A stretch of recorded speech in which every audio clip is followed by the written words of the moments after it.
episode number 30. We are on exactly on time, Mr. Thomas. Welcome in, guys. This is episode number 30. We have someone's missing. I don't know if you guys can figure out who that is yet, but we have two special guests today. We have Lyle and we have Adam. We have lhoff and the Grateful Dentist. So welcome in, guys. How you doing? We have a Mets fan and I'm hoping Red Sox fan. Although, you know, the way the Red Sox are playing. Not this year. All right, so this episode we're gonna have some fun. We're gonna talk music. We're gonna talk about what is the top 5, guys? What's the top 5 today? We don't have a top 5. We have a top 10. Top 10. Oh, top 10. Top 10 Wow. instrumental pop/rock songs. Now, because they say tequila twice, does that count as instrumental? Well, we sent it to the oversight board, which was me and Adam, and we determined that is eligible. Okay. All right, cool. I just wanted to know what we were dealing with. So let's see. How many times, Adam, have you been on? This is number 3. All right. And Lyle? Number 2? This is my second time, yeah. All right. So, Adam, you get to ask any one of us questions. I can ask you a question like right now. You can ask us questions, yes. Instead of me asking, Okay. you can ask, because you've been here a while. Okay, Sean, where are you currently right now? Where are you sitting? I am in Dunstable, Massachusetts, in my brother-in-law's childhood bedroom, which is decked out to all kinds of stuff. It's like a museum. And the house is 300 years old, so it's older than Paul Revere's house. It has Indian shutters. We haven't had any Indian attacks in a while, but we've had squirrel and bear attacks recently. So My house is 1840s, but your house makes my house look brand new. yeah, this is a lot older, and it's got this. If you go to Paul Revere's house, it looks the fireplaces in every room, the big hearth, and yeah, the house is living and breathing, literally living and breathing. Well, Paul Revere was a blacksmith, right? And yes. You know, when you're in this part of New England, you get all the kind of the history stuff. So right in town here, they have on the top of one of the buildings, they have one of the structures that Paul Revere made. Oh, nice. You gotta watch out for those Tory chimneys. You gotta watch out for the Tories. There's still a few around. And yeah, I'm only maybe 20 minutes away from him right now. And I wish my plan was to sneak into the show, not tell anyone except for Adam. And like, Adam, I want to send you this record, and I was gonna reach over and hand it to him. But with the in-laws and the logistics, it's almost impossible, this trip. It's always my fault. It is. Any other questions, sir? Sure, geez. You can ask any of us. Okay. Let's see. Oh boy. You put me on the spot.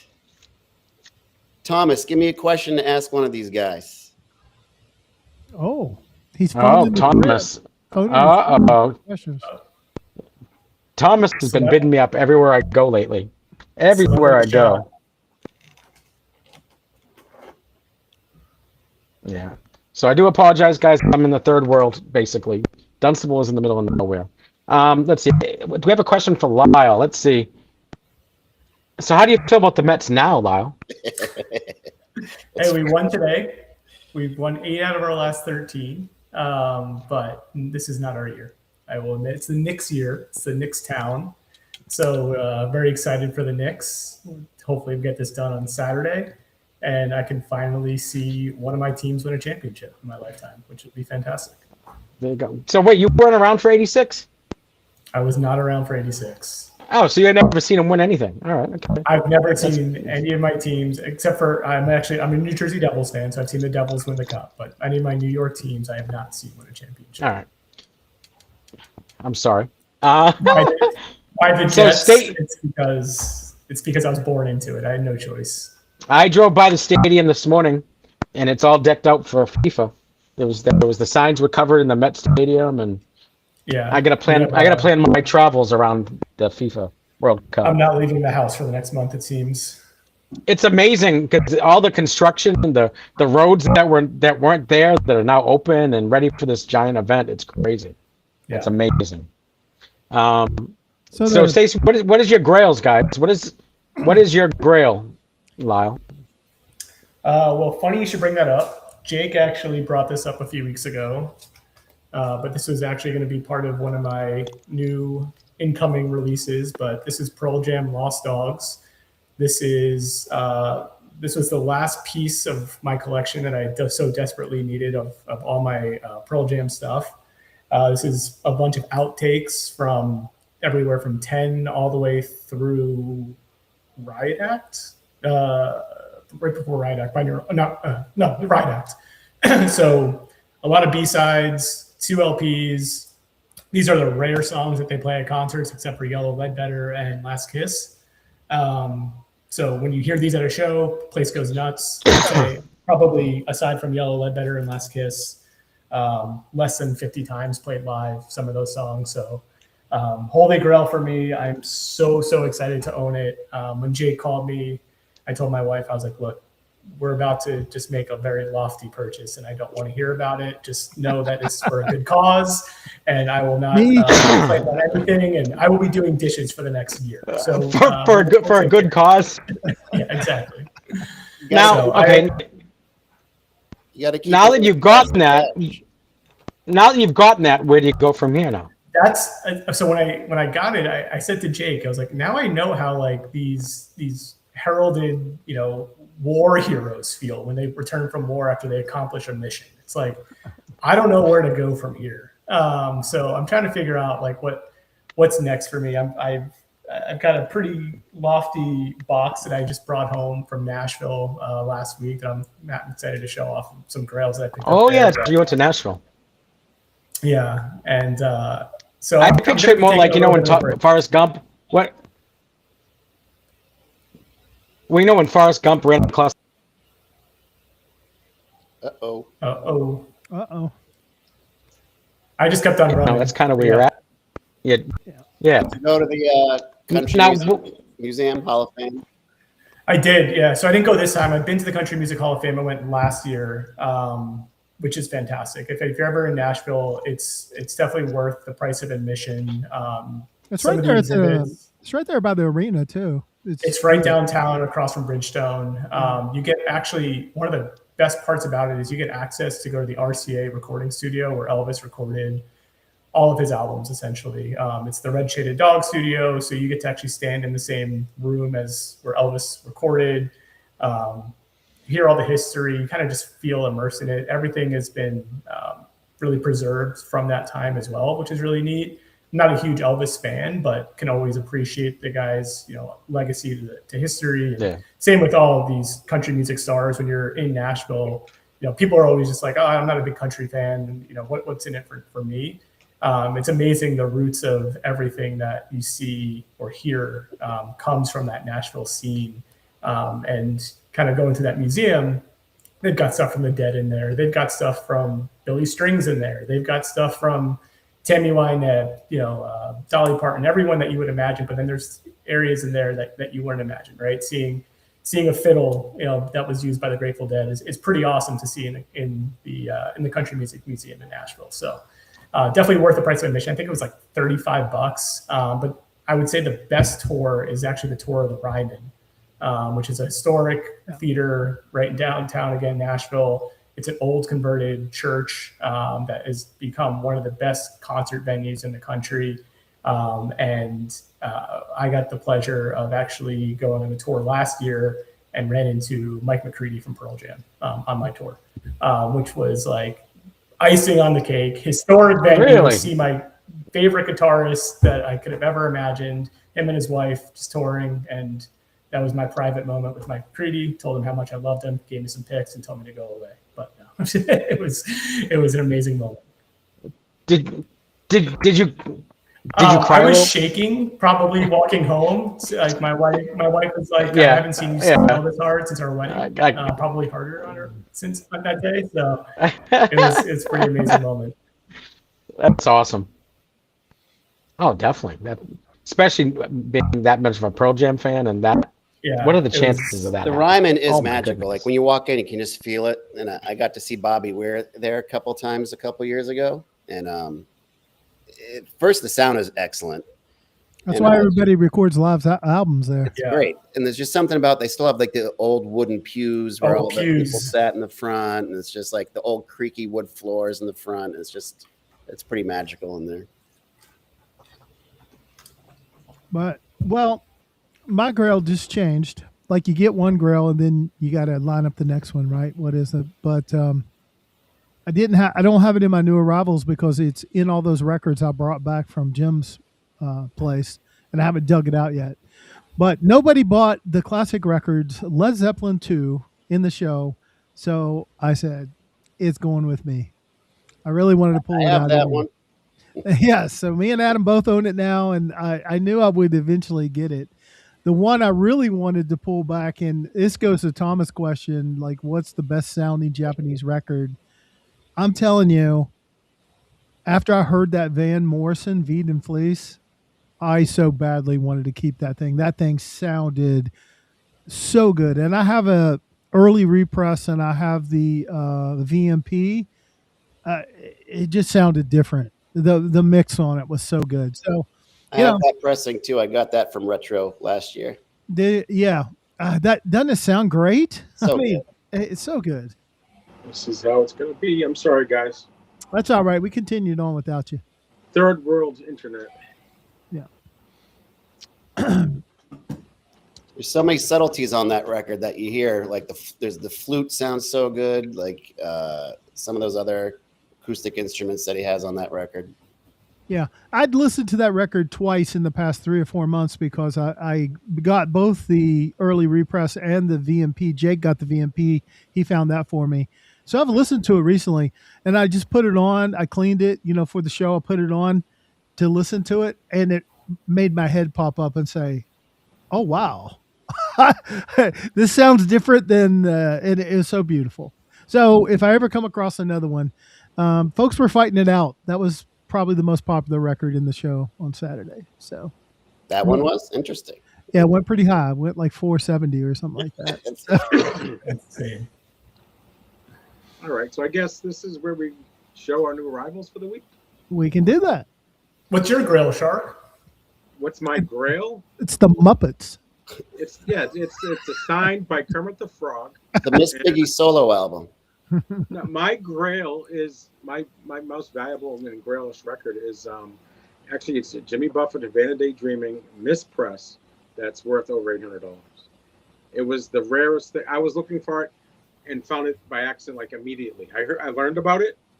I went on Whatnot, and the last 5 seconds of an auction was a Jimmy Buffett and Vanna Day Dreaming, not knowing that it was going to be the mispress. And I had just learned about the mispress earlier in the day. Bought that for like $8. Showed up, and it just happened to be the mispress. So It was just meant to be. Because I would never spend that much money on something like that, but it just happened. That's what thing about it. Just be patient. It's gonna happen. Eventually, it's gonna come across. Somehow, you're gonna find it. And I've challenged Gonzo and Rush to find copies, and they haven't. And I found the second copy, actually from Japan. And it wasn't a Japanese press, it was the mispress. And I've only seen it 10 copies at the most, so I don't know how many there really were. But that's my grail. So my new arrivals, I'm going to show you my new arrivals while my internet's still working here. The first one is I picked up myself the Unplugged, Neil Young Unplugged. I just picked that up the other day. This one I don't know what I'm going to do with, but this is Michael Bolton. And it's signed. It says, to Cheryl, love Michael Bolton, in black marker on a black jacket. I also picked up this. This is the original OG white label promo of this little guy here. And then this one, only a few people really know what this one is. This guy's from Australia, and he just happened to get a little guy named Rod Stewart to sing on 3 of his songs. Retta found one and loves her copy, and she told me not to sell it, but it's not my thing. So you might see that in a show. Those are my new arrivals, and I have about 25 new arrivals that arrived in my house today, but I'm here. So he lives from a hobbit house in New Zealand. So that's my new arrivals. What do you guys got? Who wants to go next? Well, Lyle said he had a lot. Let's get him go. rolling. Yeah, Go, let's Lyle. get Lyle going. All right. So I showed the Lost Dogs. Picked this up from Adam. This David Mondo Japanese press. Mando, I should say. Amazing record's been played a lot with Jerry back in the day. This is non-vocal songs. This is a pretty much non-vocal album right here. Japan, Fanny Hill, On a Man, great record right here. You can get it pretty reasonable. So if you come across Inexpensive, not This too one's from- expensive either. Stacy Slater, this is a reissue of their first album, so I'm pretty pumped to add that. Nope. All right, let's go into some of the Nashville Hall. So 91 Metallica Black Album, Spain. This one is on Vertigo. So I'm excited to get this OG Metallica in the house. I've got back in 72, Bob Seger. Amazing record right here. I'm not a huge Seger fan, but this record just blows you away. Sounds amazing. That's a hard record to get. It's hard one to come by. Yeah. Yeah, Johnny Reddick. Speak of Impossible. Yeah, I saw that he had a sealed one. Speaking of Impossible, Gord's Gold Volume Hey! 2. Never see it. It's a must-have. It's not an expensive record, Must but have. it's impossible to find. It's not. So, Lyle, did you pick these up at Grammys? I did not go to Grimey's. I went to I went to a bunch of shops, but the three main shops that I go to, there's this guy that he's actually in a thrift store, and he's got amazing stuff. He's priced really reasonable, and he's got clean, non-thrift store prices, and he's always got new stuff. So every time I've been there, I've always picked up a couple of them from there. But there's a shop called Daydream. He's got some of the cleanest, hard-to-find records you can come by. So the Metallica, the Seeger 72, some of the others I'm going to show. He was actually just on a buying trip out in Europe and came back, and those came directly from Europe. Wow. Picked up this Jack White, this Lazaretto. This one is the third man pressing. One of the coolest pressings of an album that you can find. Side A plays in reverse, so you got to start it at the spindle hole and it'll come back out. Side B has a hologram in the middle. If you put a flashlight on it, it has a spinning third man hologram, and then it also has a 78 record in the middle on top of the label, which is pretty cool. That's a lot of gimmicks on one Just record. because he can. It's a big gimmick record, absolutely. Because he can. He found out these technologies won't. Did you try the 78? I did, but I can't get it to. I tried it at 45, and it wasn't getting me very far. Mel Brown, actor of music. Love Mel Brown's the promo copy. Pick this up. OG Eric Clapton Unplugged European press with the hype sticker. How does that one sound? All right, this is where You just- I actually haven't played. I have it. It sounds good.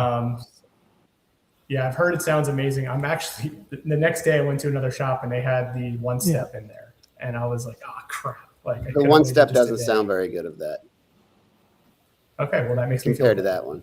I think that one sounds better. Adam, do you know what this is? No. String Cheese Incident compilation of Halloween songs. So from the it's a 2 LP, 4 Halloween songs from 4 different shows. I'm excited to dive into that one. We're almost done. We got some Chairman of the Board, another promo. There's some soul, funk and soul right here. So I talked about completing my Pearl Jam discography. I have now completed my OG Pearl Jam discography by getting the O edition of No Code. So there's 4 copies of No Code, a C, an O, a D, and an E. I now have the O, which I'm super pumped to now have all of those completed. They kind of took this actually from Into the Outdoor with Zeppelin, where they had different variants of their covers. This one is for Chris Patterson. Him and I have both been on the lookout for Mel Brown's 5th. I called him and I said, I have a promo copy in my hands. I'm happy to give it to you. So this is his. I'm babysitting it till he comes to town here in a couple weeks, and I'm going to play test it for him, make sure it all sounds good and everything for him. You should play test play it like 3-4 times probably. Yeah, I'm just gonna rip through it. Maybe slide it against the floor too. I know you guys talked about this last week, but Eddie Hazel, games and guitar things. This is one of the limited edition pressings that I came across. Speaking of Chris, picked up some Lettuce. This is Unify. So Chris has really got me into Lettuce over the past year. I've been slowly building. I have never found one in a store yet. So it's on like a blue vinyl. Yeah, I saw this one, and this is the first time I've seen it in a shop as well, and I had to immediately grab it. It was sealed when I saw it. The Dead Weather. This is one of Jack White's bands, and this is produced and mastered by Robert Ludwig. So this is one of our Robert Ludwig's final mastering projects that he did, The Dead Weather. This is Minahan Street Band. So this is a Daptone record. So Chris Patterson and I have just gotten, he's been influencing me a lot over the past year. So he's gotten me into Daptone quite a bit. So I picked that up. If you're into that stuff, Nashville is littered with Daptone. So Budo's Band, another Daptone record. Finally got a copy of an Humphreys McGee record. So what they did with this one is it's actually a Lego set. So it's one song over 2 LPs, but it's a compilation of that same song being played over, I think it's 6 different shows. And it's a one long string of it, which I'm pretty pumped to hear about this. And then the last one, I posted this one in Discord, the Sierra Farrell live at Third Man Records. This one sounds absolutely incredible. I cannot recommend this record enough. If you're not familiar with Sierra Farrell, she's a bluegrass, folk, country. She's kind of jack of all trades. This one does jazz, bluegrass. It's all over the place with just awesome harmonies. Cannot recommend her enough, but especially this record, if you can find it, it's like $20. Grab it if you can. One of the best sounding records. When I was at Third Man, I took a tour of their recording studio. I took a tour of their offices and their whole label and everything, but seeing the recording studio was insane. They record direct to acetate on a lathe from the 1950s. It was actually the same lathe that cut James Brown's first single in the 50s. That was gifted to Jack White. They told him, you don't have to pay anything for this. I just need you to create an environment that's going to be useful. And so he put it into the Third Man, and that's where they record all of their live albums, right in the Blue Room. That's how a lot of these records sound so great. And then they do a backup on tape. So if something gets messed up, it's going to be on tape. So if you hear a bad Third Man pressing, it's because something got messed up in the cutting process, and they had to use the tape version. But I also saw a $300,000 Elvis record while touring Third Man as well, because Jack White bought the first ever sounding recording of Elvis on vinyl for $300,000 a couple of years ago. And so he's got that proudly displayed. Like 1954. Sun Records. It's just a white label. Amazing. After you mentioned Sierra Farrell, what's her name? Sierra Farrell. I looked her up the other day and I played some of her, and she's almost like a throwback, like country stuff, I liked it. Yeah, she's great. She's an absolute treasure. I've very much enjoyed her over the past couple of years, and she doesn't get enough love that she deserves. So you went on a shopping spree in Nashville. I did. I've also picked up a couple dishes for 2 years now. Yeah, 2 years worth of dishes. And this is Eddie Vedder. Eddie Vedder has come to join us. Hey. All right. I got, I don't have as many, but I have a couple of good ones here. I picked up this Zoo Magical Mystery Tour from Channel 910. Was there? I bring 3 records. Look what I brought. You have one too? That's so funny. Yeah. And it really does sound better than the other pressings I had. I had like a first U.S. press and other pressings, and that one definitely sounds better than any other copy I've had before. This is kind of a grail for me, even though it's brand new. So I listen to the Grateful Dead every day. It's kind of just like my medicine. But, some days we probably all listen to music daily, but some days, you just kind of have it on and you're listening, but in other days you're like really, it just hits you and you're focused on it more. And I've been in a big Dead mood the last couple weeks. And hands down, my favorite Dead year was 1974. 1974.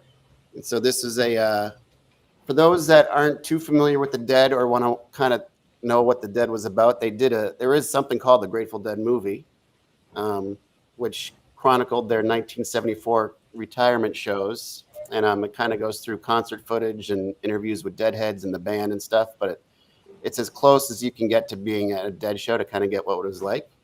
And this is a 10 LP box set of those 5 shows. And this thing sounds it sounds like you're in the Winterland Ballroom in San Francisco. Just the sound is phenomenal on this thing. I've already listened to all 10 LPs twice, and I've only had it for a couple weeks. Nice. And then this one, I have every official Grateful Dead record ever made, except one I was missing. And it was kind of like, and I found it recently from EC Vinyl had one because he has everything. And I made him an offer and he gave it to me. And when I got this home, it was kind of like an Avengers Endgame when Thanos was collecting the stones, Infinity Stones. He got like the last one and he put it in his glove and he felt like he had this, like, the superpowers. So that's what I felt like when I got this guy. Just a Grateful Dead show from '89. But this is my best sounding live Grateful Dead record I own now. This thing, hands down, there's not even a close second for just sound quality. And it happened to be a very well played show from a 1989 Grateful Dead tour. Nice. How many Dead records did you say you have? I don't know. I'd have to consult my Discogs library, but something like many hundreds. Like 400 something, isn't it? Wow. I thought I had a lot of Neil Young and Stones. I probably have around 300. But their catalog's massive, Yeah, it is. Well, it's almost them live records. It is, totally. All right. Well, are you done, Adam, or you got another one? That's it. Okay. Well, like Lyle, I got something in the mail from Adam. So this is David Grisman record. And not a mistake, but I was talking to Adam and told him how much I love mandolin. And he put me on the Bob Weir, David Grisman record, which is beautiful.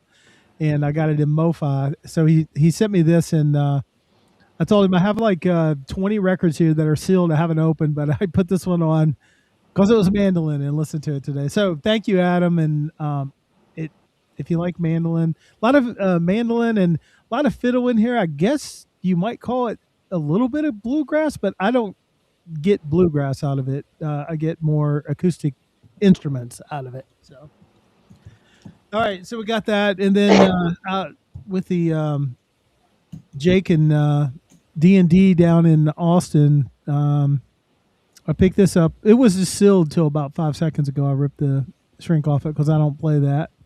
Aretha, MoFi. This is one of my favorite soul records. And it's hard to find a good pressing. I don't know if this is a good pressing. I will tell you after I listen to it. Another one I grabbed, great sounding record, Ricky Lee Jones. This does sound good. I've listened to this already twice. It sounds great. I like that record. MoFi, yeah. Close your eyes, Sean. Tony Bennett, Yeah, I left my heart in San Francisco. MoFi. Didn't even know it exists till Jake held it up, and I said, "That's mine." And then you guys know I'm a big old school soul, so a little Miami soul here. Betty Wright on the Rhino Reserve. And then Sean was kind enough to did you get him? find the 2 Dio Rhino Reserves, so he picked those up for me. So that was it. The main thing, I mean, the Grail was the Led Zeppelin 2. Was I just want to be like Adam, so I had to get that record. All right. Don't we all? That's I the just list. got that Betty in the mail the other day too. So Have you listened to it? I haven't listened to it yet. Still sealed. Oh yeah, mine too. So I am up here in New England for my sorry. niece's graduation, and I had her send me music to put on a playlist, and she sent me like 10 hours of music, and it's so eclectic though. We got Keith Whitley is on her list, and then she has like a bunch of Grateful Dead. She has, you know, Tom Petty, No Rain. Then there's hip hop, and what was the Grateful Dead? The thing of the Grateful Dead one was Brown Eyed Woman live at Barton Hall is the version she put on her list. 5877.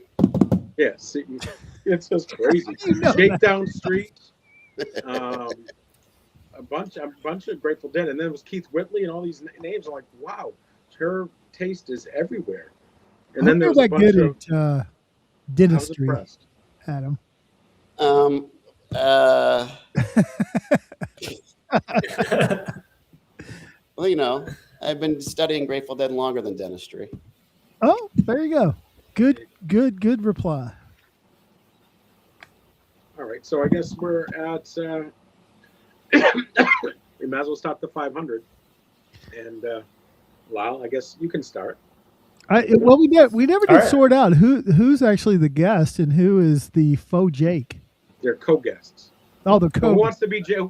Well, Nobody wants to be look at the Jake. foreheads. I know who I Jake was gonna is in say, this one. Lyle's got the Jake hair. I was gonna say I have the Jake hair. Here, I can. I think I got a sticker somewhere. No, you don't have to do the sticker thing. You don't have to. Probably a sticker thing. We don't encourage that ever. Just the people in the room watching do. So yeah, Lyle. So why don't you start with your first pick? Okay. All right. So this is episode 30 of 3 Minute on the Record. It's been probably 30 episodes too late for this record to show up, but it is Pearl Jam 10 debut album from the greatest band that's ever existed in my lifetime. 13-time platinum. It's still selling records today. It sold over 25 million records. Probably it is their most iconic album. Every single song on here, Once, Even Flow, Alive, Why Go, Black, Jeremy, Oceans, Porch, Garden, Deep, and Release. All hits. You can make a greatest hits album out of this record. Still to this day, you go to a Pearl Jam show, you're going to hear half of this album. And it's not because they're just playing the hits. It's because these are absolutely genuine, great songs. When people talk about a band defining an era, or an album defining a band, this does both, right? So rock was ready to change, and it was at that pivotal point where that grunge scene was really, really coming up, and this album came out and it just delivered that punch to the jaw that the industry just wasn't ready for, and the Seattle scene just kind of came to life.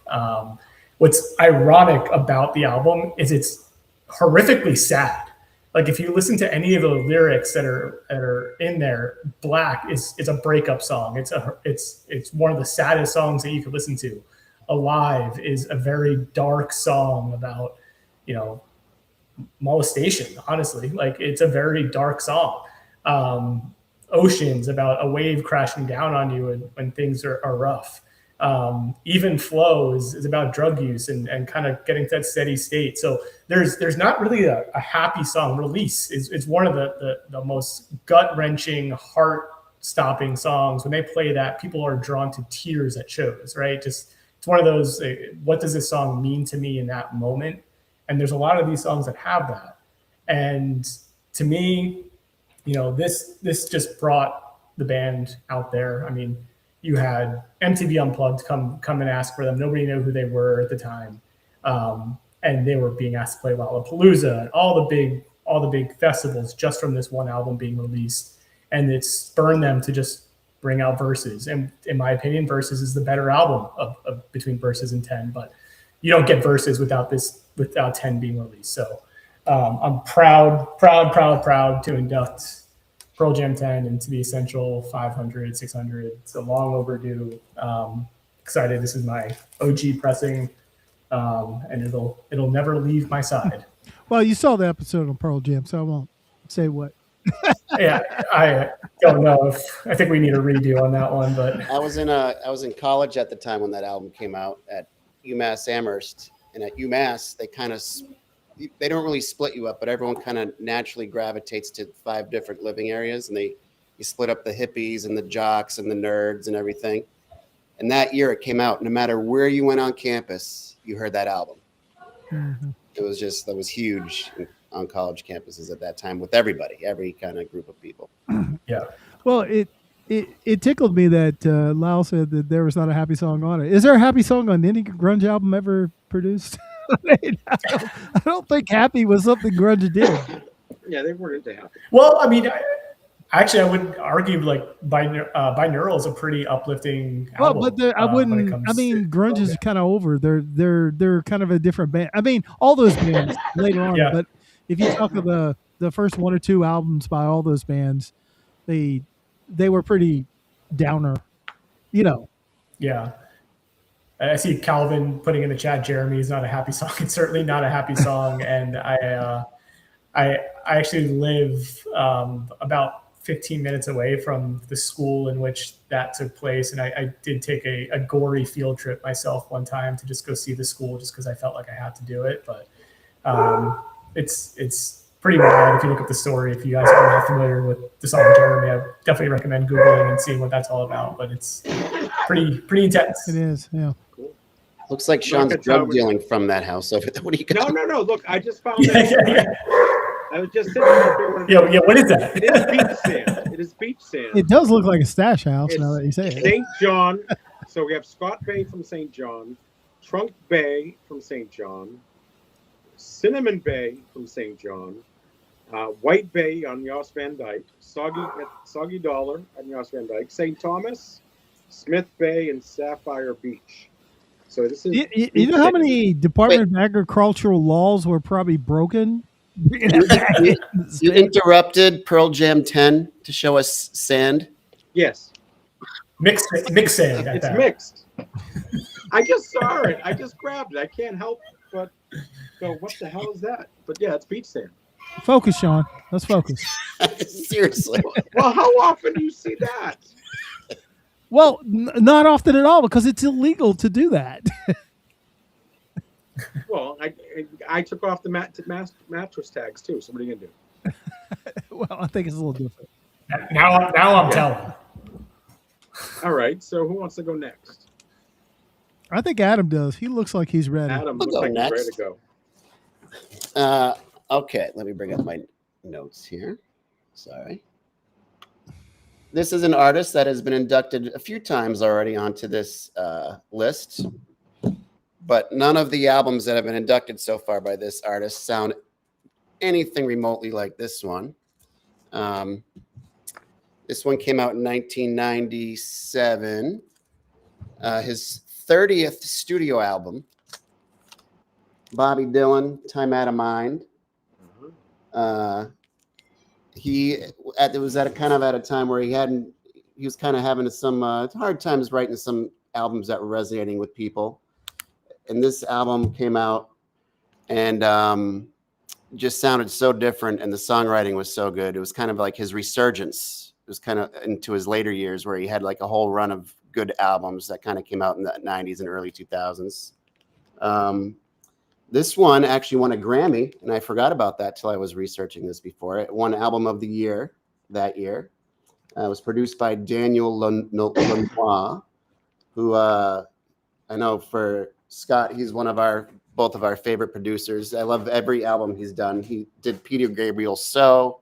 He did U2 Joshua Tree. He did a few Dylan albums. He did a couple Bonnie Raitt albums, but every record he does sounds so good and has a very distinct atmospheric kind of echoey, reverby kind of sound, and they're just pressed beautifully. There's a couple songs on here. So Bob Dylan think about his catalog, and you would think, what's the number one covered song of Bob Dylan's by people? You'd probably say like "Blowing in the Wind," Wagon Wheel. like "All Along the Watchtower," Will's not like "All Along the Watchtower," "Blowing in the Wind." But his most covered song by far is from this album. It's been covered over 450 times. It's called "Make You Feel My Love," which is a beautiful song. Is a love song. It's been covered by Adele, Garth Brooks, Billy Joel, Neil Diamond, Joan Osborne, Michael Bolton,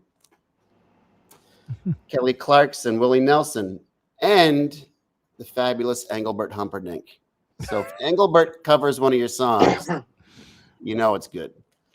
But this album is also 72 minutes long, which is crazy long. This is a OG pressing, which is hard to find. But it's over 2 LPs. And it's just it's very bluesy, and Dylan's voice. Lyle is not a huge Dylan fan, and he graciously gave this album a listen, and he said Bob Dylan sounded much less Muppet-like on this album. What's wrong with the Muppets? Compliment. You're starting shit. And it's just a fantastic record. If you don't like Dylan, try this record because it's a good entryway to kind of Dylan. So Yeah, I would. If That you don't like record it now, was wait till you first. listen to it. that record was first, then Old Mercy, right? Oh Mercy was first. Oh Mercy, like both those Daniel Lanois produced records. I think they sound like, unlike, I think there's 3 Dylan records. It doesn't sound like the rest of Dylan. It's those 2 records that Lanois did and Slow Train. That one sounds different too. So Lyle, there might be 3 Dylan albums you can like. Okay. So is it true if he enunciated properly, it would be a 22-minute record? Well, There is a song on here that's 17 minutes long. Holy mackerel! Yeah, I was when I listened to that, and it was like, is this song ever going to end? But it kept going. Is this Christmas song on that one? well, if you have a problem with enunciation, I suggest you might like Nashville Skyline, because he just straight up sings that without that nasalness. Yeah, and Johnny Cash is on it in the first song. Yeah, it's a good record too. Yeah. I mean, Very you good listen to Lady Leia, you're like, oh man, this guy actually could sing when he tries.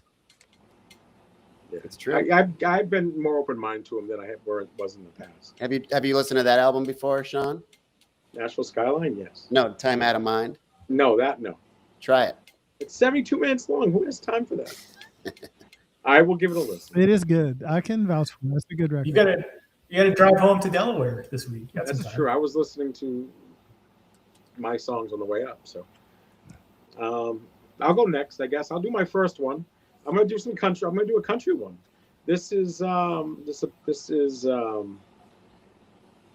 it peaked at number 17 on the U.S. Billboard charts, but it was number 2 on the country charts. Came out in 1995. It is Alan Jackson's "Don't Rock the Jukebox." The hits on here were "Midnight in Montgomery," "Someday," "Dallas," and "Love's Gonna Hold on You," which all reached number 1. And "Midnight in Montgomery" was a tribute to Hank Williams. And there was also a song called "Just Plain Possum." And of course, just like what he did with Jimmy, he got George Jones to sing like the last line of the song. So if like 5 O'Clock Somewhere is Jimmy Buffett's biggest hit, technically, and it's an Alan Jackson song, and it's like on the last 30 seconds of the song, Jimmy shows up. But he didn't show up on this one. But again, let's get some country into that list, and I think "Don't Rock the Jukebox" definitely deserves to be it. Yeah. And it also won Country Music Album of the Year, I believe, too. So give that one a listen. Yeah, there was like a run of 3 records Alan Jackson had. They're all classics. They're so good. You can't go wrong with any 3. So thanks for adding that, Sean. It's a good record. "Midnight in Montgomery" is it's a classic song. Calvin, you have 2 strikes, buddy. You're dissing the Dead, and now you're dissing Bob Dylan, Calvin. You got to be careful over there, buddy. Give Dylan a chance. I know we like to make fun of him because it's easy, and that's kind of where we got to kind of erase those thoughts, because we kind of build those things up. Like, I would never listen to hip hop because I wasn't a hip hop guy. There's some great stuff out there. country, a lot of people are the same thing. Well, listen to country. This is great country. Dylan, you got to try and get in to find the right Dylan to listen to, and you're going to enjoy it. And That's right. You got to be open-minded. I listened to the Wu-Tang Clan for the first time ever. That, what is it, 36, whatever their big... Escape from the 36 Chambers. Yeah. I didn't care for it, but I gave it another chance, you know. But I need to know what you thought about 50 Cent Get Rich or Die Trying. Oh, that was horrible. That was horrible. I like 50 Cent. I love him as a person. His music, no. I like his work against Puffy, P. Diddy. I just like his. He's a cool guy. All right, so this week I picked. I was like, okay, this is going to be about Scott. Scott's going to get a few albums in here that from my prime listening, and so I was trying to please no one. I'm just looking at it when I said, oh, we're at 380 or wherever we're at. We're coming to the end. There's a few records I want to make. I think they deserve to be in. I'm going to get them on there. And you're going to know all the records tonight, but I'm going to start with this one. 38 Special. Wild Eyed Southern Boys. You could have probably went with three different 38 Special records, but I went with this one because it was kind of the turn when they started becoming the 38 Special that everybody knew. So they had two records that were straight more. Their first two records were just like Southern, actually boring. The Southern rock that was boring. It was just very generic. And then they ran into the guy from Survivor, Jeff Probst. No, the keyboard player. Anyway, they became friends with him, and he gave them a song that Survivor passed on. It was "Rockin' Into the Night." That was actually originally written for Survivor by one of the members, and gave it to him. And that sound became their sound. So if you listen to that record, that's the only song on that record that sounds like that. Their third record, and then this is their fourth record. So that became their sound staple. This has Hold On Loosely on it, big radio hit, and Fantasy Girl. So two staples of classic rock come off of this record. And the reason I picked this one versus Special Forces or, Tour de Force is it has a little harder rock edge to it, a little more punch to it. There's a First Time Around and Hitting and Running, Bring It On. They're just really more rock. As 38 Special went along, their sound got kind of smoothed out more, like they weren't as rock. So can't go wrong with this album. I have to say, I sell this album all the time, and it is the 38 Special I would have. Did sell, let me see the stats here. It went platinum. Both Hold On Loosely was 27 on the Hot 100, and Fantasy Girl was in the top 60.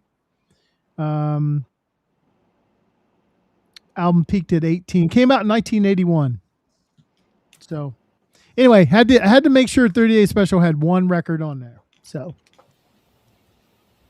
and I'm glad that Jeff Probst had involvement with that. Yeah, wasn't expecting a Jeff Probst cameo tonight. Well, I would have been shocked if Sean actually knew the name of somebody that's in Survivor. So I can't name people anymore. I'm working on relative names right now. Let me stick with trying to learn relatives' names. Thomas, you obviously never listened to this record. Right, Thomas? Thomas will be buying it soon. All right, so we're back around to Lyle, right? Lyle's Jim Paterick is the guy's name. And Jim Paterick went on to co-write Hold On Loosely. What's the big hit they had? Really huge. Anyway, he co-wrote with them on most of their hits after that, too. All right. Sticking with the 90s, that's my bread and butter, is the 90s. Early 90s grunge scene. This came out of that scene, or that era, I should say, but it was completely different. So you're talking about the height of the grunge commercial dominance going on, 1993. You've got alternative rock exploding in the mainstream. What I wanted to bring to the attention was Morphine, Cure for Pain. This is something that is pretty much outside of a lot of that stuff. There's no guitars. There's no grandstanding. There's no interest in following any trends here. You have a 2-string slide bass, you've got a baritone saxophone, and you've got a drum. And you've got music that feels smoky, it's nocturnal, seductive, dangerous, where like I've always said, like, this is what you want to, Pearl Jam and bands from the early 90s grunge scene were built to fill arenas. This was built to sit next to you at a bar at 2 o'clock in the morning. And it demands your attention. I remember actually being in school and a professor telling me, those who speak quietly speak loudly. And it's because you have to pay more attention to those with soft voices. And this is kind of what this has here. It's Mark Sandman, the lead singer, has got a very slow, smoky voice, probably a new age Tom Waits kind of figure, where you have to really listen to what he's saying, but the music is fantastic. They really let the instruments do the talking here. Jazz, funk, Buena, the first song that's on the album. It fits the aesthetic. It tells you exactly like where you're heading, into it. My favorite song is Cure for Pain. Aside from Buena, Cure for Pain, just, the title of it itself is just an awesome saxophone. You have like a saxophone slide bass guitar, like battle going on throughout the song, which is kind of fun to listen to. And you just kind of get embraced in like that atmospheric, it's kind of like that lo-fi feeling without it being too lo-fi. It's a great album. If you haven't listened to it, like, this is something that I would say like Tucker's Takes needs to take a hold of. People should give this one a chance. I was doing some research on it, and so I came across some guy who did a TikTok on this album, and he's like, this is your favorite 90s band's favorite band. So give it a chance. Morphine, Cure for Pain. They're totally an overlooked 90s band for sure. Yeah.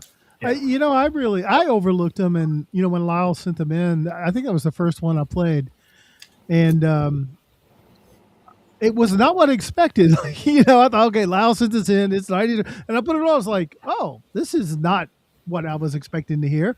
I enjoyed it. Since I'm not going to like any of your records tonight, I do say I like this one, Lyle. Perfect.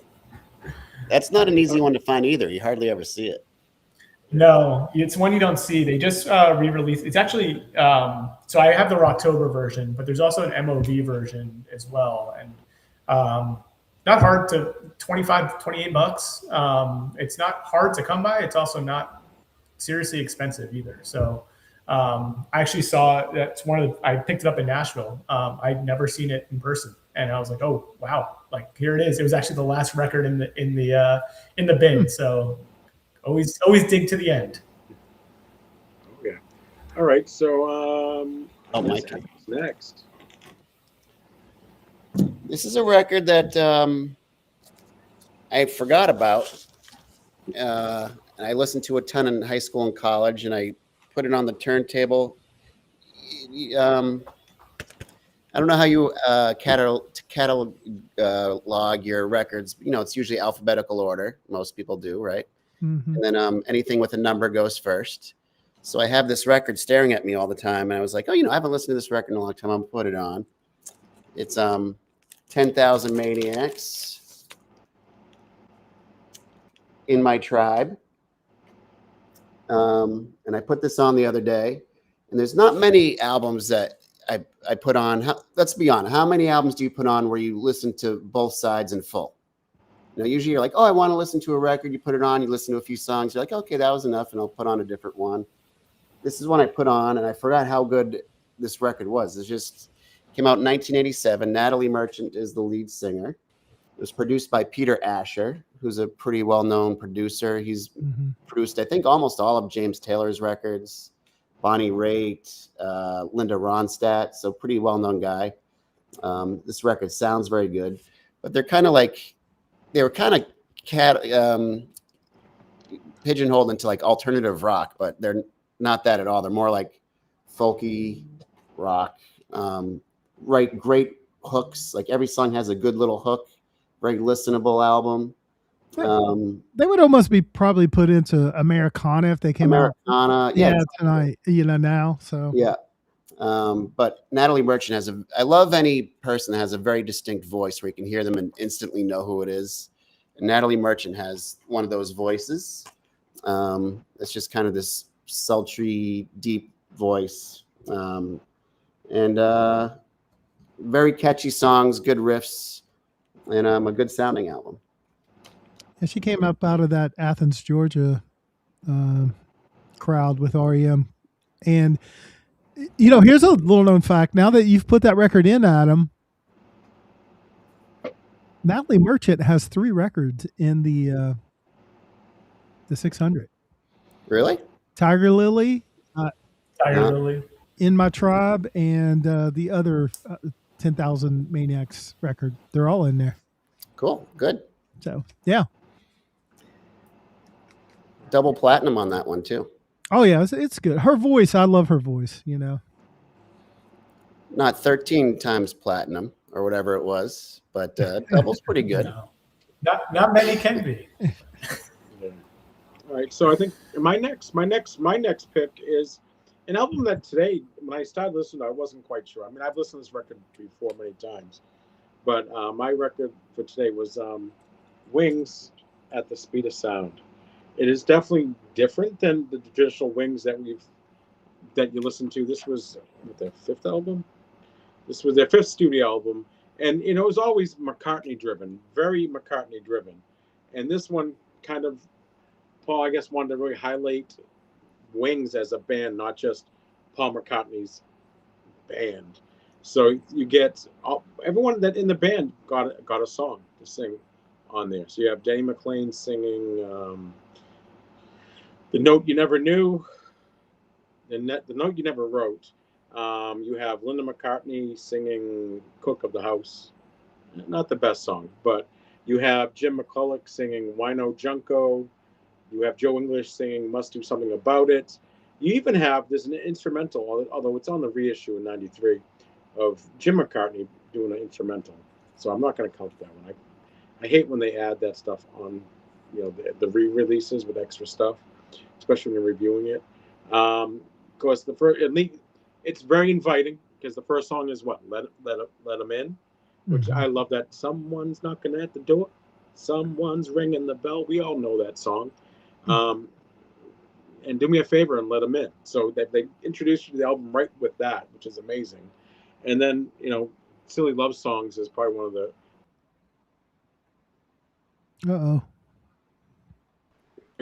The album was let at number 3 in the US, number UK. It gave you a little different look at Wings, so that, hey, there's a band, not just Paul McCartney. Of course, it was recorded in Abbey Road Studios right after they did the Wings Over America tour. That's why you get, in the Wings Over America, you get Silly Love Songs on that record too, because it was done at the same time. So it's a little different, but also you get to hear other artists from the band. It's not just Paul. It's everybody involved. So give it a listen and tell us what you think. What year was that one? 1976, 75? 1975. Initially. No, it's 1976. March 25th, 1976. Both of those songs kind of show up often in dental office playlists.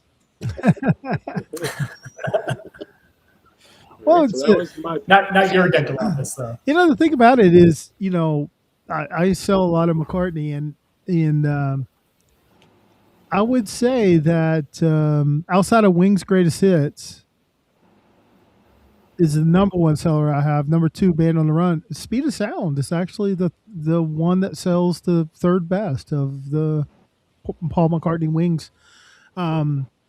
So it's just it's interesting. You got some fans of Ram out there. There's some, because that's a little different, but there's some big time fans of Ram. Because I was second guessing this when I first started listening to it, and then I was listening to it and it went around again, and I was really getting into it and kind of understood it more. Because I'm listening going, that's not Paul. and I'm just so used to Paul. Yeah. So give it a listen, guys. Tell me what you think.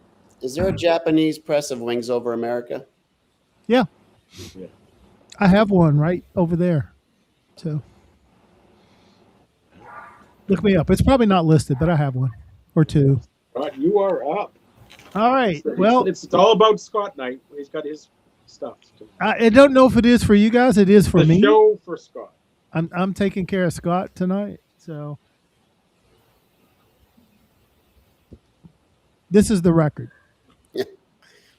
Yeah, I knew Adam. Adam is such a freaking. I've noticed. snob. I'm just saying, both of your records so far have had the rear ends on the cover. Tight pants. I don't. I love Born in the USA too, buddy. It doesn't mean anything. No, I mean, Well, wait till we see the third record, then we'll know. Really. Yeah. you're gonna be disappointed. It's not it. But cover aside, okay, As long we'll as set that the water cover leaks. aside. This band, probably the biggest drawback for people, like if you really hate 80 drum sound, Loverboy probably symbolizes that. Like if that bothers you, I could see where you wouldn't like it. I don't mind it, but what I love about Loverboy is Mike Reno has a great voice. Paul Dean has this amazing guitar tone, and they could write some really good songs. This record has Working for the Weekend on it. It's still played all the time. When It's Over was a single. It's great. Lucky Ones, Take Me to the Top, Gangs in the Street.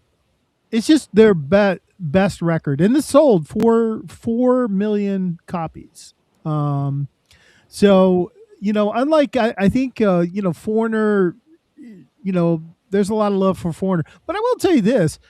Loverboy is I get Loverboy records in, they sell. I think people have made it a perception it's not cool to like Loverboy. I'll tell you what, they might not do that out in the open, but they sure buy Loverboy records. And this is one of my favorite 80 records is Get Lucky. So we'll add them tonight. Let me see if I missed anything. 4 times platinum. Not surprisingly, it was huge in Canada. Number 7 on the climbed up to number 7, and that's about it. It is essential 80s arena rock. I think it's one of the top 10 examples of albums from, you got Foreigner 4, you got Journey, Escape, you got those records. Loverboy, Get Lucky needs to be in that. It's a good roller skating music. I probably is.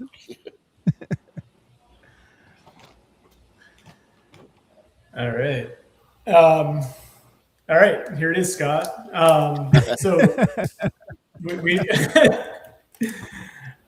I'm the 90s guy, right? I love the 90s. And this is not from the 90s. This is from about 40 years I prior. predict that Thomas knows this record.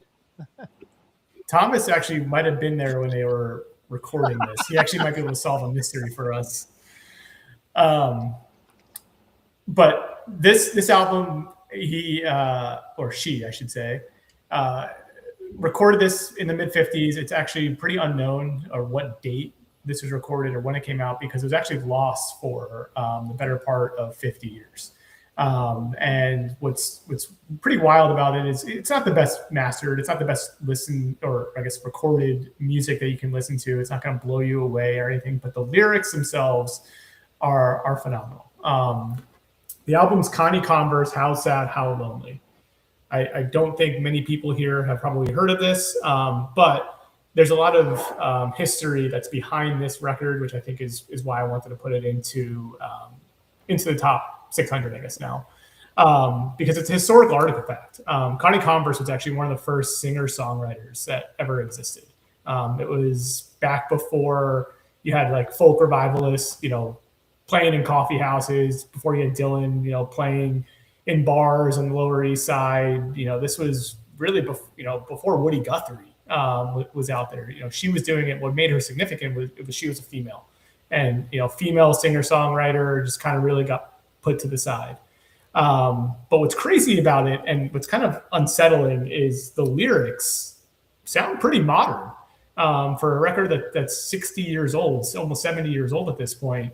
So some of the things that she was talking about and really speaking about, because I don't really know if I'm going to call it singing, were really modern in times. And, you would think that this was recorded maybe 15 years ago if it wasn't for, what sounds like it was recorded in a basement in 1950. What's crazy about her is she actually disappeared in the 1970s and was never seen or heard from again. She completely fell off the face of the earth. And this record was found by somebody in 2009 and was kind of like, whoa, like the world needs to hear this. And so it was put out like on a limited release in 2009. And then just this year, Jack White got a hold of the masters for it and re-released it through Third Man, remastered it, actually found some more hidden or lost songs and released those on a 7-inch, and just wanted to get her name out there, right? So, you've got songs on there that capture tension between independence and logging that, stuff that like you would hear from like Joni Mitchell or Suzanne Vega at the time. Like you've got these I guess testaments within her lyrics that embody her entire, body of work and what she's speaking for and what she's feeling, this female angst in the 50s, which is, it's pretty incredible to hear. So give it a try. Like, again, not an expensive one to find. It was just re-released by Third Man. So, Third Man, if they do anything, is they definitely get their stuff out there. Go ahead and find it. Give it a shot. Tucker, give it a review. And I'd like to just hear what you guys think of it.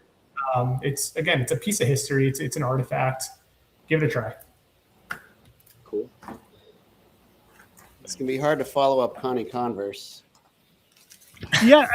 When Adam saw my picks, I got a text from Adam with Connie Converse question mark. I'm like, oh God, I need to explain myself here. Well, I was wondering how you even discovered it, but I know you follow what's happening at Third Man pretty closely, so that's how you discovered it. I will say my listening experience, I didn't look it up. I just went to Apple Music and looked for it, started putting it on while I was doing other stuff, and I was really shocked. I was like, this came from Lyle? Although I know you like eclectic stuff, you like to get independent stuff that other people don't hear. It is interesting. I didn't know, listening to it, I said, this is either neo, like a modern neo type record throwback, or it was, it really was old. And I guess that's a testament to Third Man. They did a good job with it, but, it wasn't my cup of tea, but I think there are plenty of people that would love that kind of stuff. So thanks for adding it to the 600. If you look at the list, we should have a lot of diverse. There's plenty of records on the 600 list that Scott doesn't love, but I think if you were going to hand this list to somebody, just looking at it, they'd have a pretty good listening experience. They're going to find a lot of great records on this list. Like the Muppets. No, just like the Muppets. Exactly. And that's why I let you put it on there, Sean. Even I was like, there's going to be at least 4 people in the YouTube universe that's going to say the Muppets is a good record. It is. So if you look in the chat, Trent Munger, this is his room. Well, he lives in Portsmouth now. This is his room. And those are Etch-a-Sketches that he did artwork. So he's in the room right now. That's Trent. That's Trent so Sand. Sand. Yeah, it's Trent Sand. Yeah, that's right. So are you going to shake? Are you going to shake the wall? No. No. I think it's drilled. I think they're drilled and taken care of. They're signed. There's different signatures on them. I have been lucky enough to be on the show 3 times. This will be my 9th record that I have put into the top 600. None of them have been Grateful Dead records, believe it or not. So really, I hadn't noticed that. Really, actually, yep. I didn't. Yep, none of this. All 8 of my inductions have not been Grateful Dead records, believe it or not. This will be my. So I was due. It's time. The Grateful Dead, and I try to stick to studio stuff to please Scott. And the Grateful Dead were not really known for their studio prowess. Most people know American Beauty and Working Man's Dead, which are both fantastic albums. However, the true Grateful Dead is really live. And when you go listen to the Dead live, when they play the songs from American Beauty and Working Man's, it sounds nothing like those songs on those albums. It's just completely different. The album I'm going to pick really captures, it's as Grateful Dead as you could be in a studio album. And there's a reason for that, and I'll tell you in a second. But nope, wrong album. Hold on. That was the one after it. Yeah, that was what In the Dark, which is, there's probably no deadheads in the chat, but if there were, they probably all roll their eyes at me right now, but they can, Well, you are. What do they call you? I'm a touch head. Because of when you start. I'm a touch head, yeah. Admittedly. Hands down, their most successful commercial album came out in 1987. Anybody from the MTV generation remembers the video with the skeletons. This album had Touch of Grey, which was their only top 10 hit, reached number 9 on the charts. This album made it to number 6. And it's only 40 minutes long. It has 8 tracks, 40 minutes, which is very Ungrateful Dead-like. And when you heard these songs live, it sounded a lot. They didn't really stretch them out like they normally would. Like they would. This album came out in 87, but every single song on here, they've been playing in concert for years already. So every song on here, they've been playing in concert since 1982. So they were kind of lazy, so they never got around to the studio. So by the time they got to the studio, they knew these songs in and out, and they could lay them down pretty well. Wow. I know. I will say, Adam, that's the first Grateful Dead record I ever owned back in whenever it came out. I bought it. 87. Yep. Yep.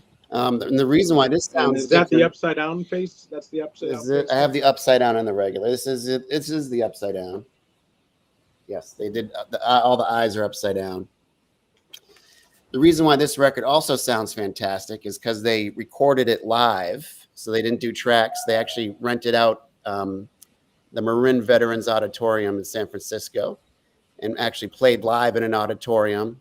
They set the lights to concert mode and actually just kind of played live. So it really kind of captures their sound. After this came out, why the older Deadheads hate this record, because the Dead were never really commercial. That was kind of the allure of the Dead to the Deadheads. But this really made it commercial, and the crowds got huge. The party scene got huge. So you go to a stadium with 60,000 tickets, 120,000 people would show up, in the lots and party. And, things kind of did go downhill for the Dead in the scene after this. But this album is just so well played. It really captures Jerry's guitar. And I love any band that has multiple lead singers. And of the 8 songs in here, there's 3 different people that wrote songs and sang lead. So you had Jerry, of course, and Bobby Weir wrote a couple songs on here. And Brent Midland, who's an often forgot about member, who had this like Michael McDonald kind of voice. It was like a raspy Michael McDonald. And that dude could sing and play Hammond B3 organ like nobody else. And he has a couple of tunes on here too. So anybody that isn't, doesn't know where to start with the Dead, this is a good gateway album to the Dead world. Well, that was a little known fact.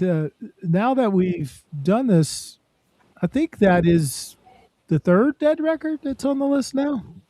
Blues for Allah and I think American Beauty. One of those 2 iconic. Working Man's Dead might not be on there yet. So. Okay, so Sean, is it you? I'm up next, and this one, this album this is huge in the music world. In we have the factions of the Peter Green, Fleetwood Mac, and then you get to the next stage of Fleetwood Mac. Just consider them separate bands, guys. This is, Bob Welch left, and I mean the way this whole came together with Stevie Nicks and Lindsey Buckingham and Stevie Nicks is crazy, because basically Bob Welch left, Mick Fleetwood just went to a sound studio just to hear music, to hear the sonics of the studio, and the person at the studio played the Buckingham Nicks album just so they could hear the sound of the studio. Nothing to do with, hey, listen to these guys. And then, a few weeks later, whatever, another member of Fleetwood Mac leaves. Um, so you had Bob Welch, and then who else left? Was it Bob Welch? So they needed to put their band back together. So he remembered listening to the Buckingham Nicks. Showed the rest of the band, played that record for him. Christine McVie kind of had the last vote. So they met at a Mexican restaurant and they had a chat. And at the end of that meal, Stevie Nicks and Lindsey Buckingham joined Fleetwood Mac, and they came out with the self-titled. This is their second self-titled album, by the way. This you could almost do the Rush rule. This and Rumors, you could just put them right together almost. We will not do that because that would be cheating. This record is almost as good or just as good as Rumors. Everyone wants Rumors. This one, I mean, you have Monday morning. Starts off with Monday morning. Mm-hmm. I mean, it's amazing. Warm Ways, Rhiannon, Crystal's on here. What else? Landslide, Sugar Daddy. This is the new Nick. This is the new Fleetwood Mac. And of course, we got Rumors right after this. So this is my choice for the week. And I know the bluesy Fleetwood Mac was gone after this, but this is a great era of Fleetwood Mac also. Just separate. I agree. Don't hate one and hate the other. Yeah, separate them out. Well, they're just so different. It's like I don't even put when I make a playlist. I don't put Sammy Hagar Van Halen songs on with the David Lee Roth. I have separate playlists for. I mean, it's the same band name, but it's a different sound. So I love that version of Fleetwood Mac.